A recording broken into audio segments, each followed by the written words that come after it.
This happened to me when I was 19.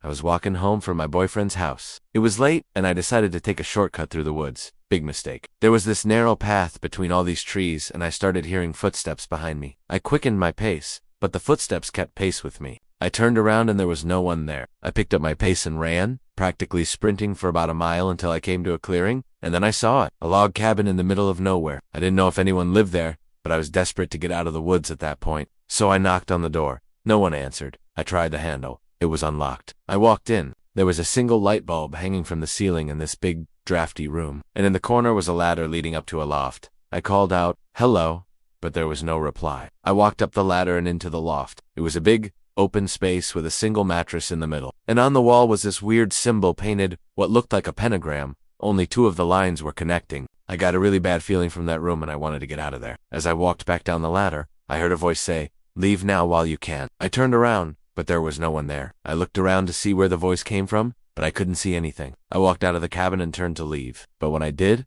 I saw that the woods were gone. I was in a dark, open field with tall grass, as far as I could see in every direction. I started to panic because I had no idea where I was or how to get out of there. Then I heard a twig snap and I turned around to see a figure standing in the tall grass. It was tall and thin, like a skeleton. Its head was white, like a skull. It took a step forward and then another, and then it was gone. I don't remember how long I was out there, but eventually the sun came up and the field was filled with light. And when that happened, the creepy figure was gone. I was so relieved, but I still had no idea where I was. And then I saw a road in the distance, and I started walking toward it. When I got to the road, I started walking toward home. And when I got there, I told my mom what had happened. She listened, and then she said, "You need to stop going into the woods at night. It's dangerous." I told her that I didn't know what had caused it, but I knew that whatever it was, it didn't want me to leave. The next day I went back to the woods to try and find that cabin so that I could tell my story to someone, anyone, but I couldn't find it. It was like it had never been there. To this day, I have no idea what that place was or who, or maybe what, was living in that cabin. I've never been back to that part of the woods, and I probably never will.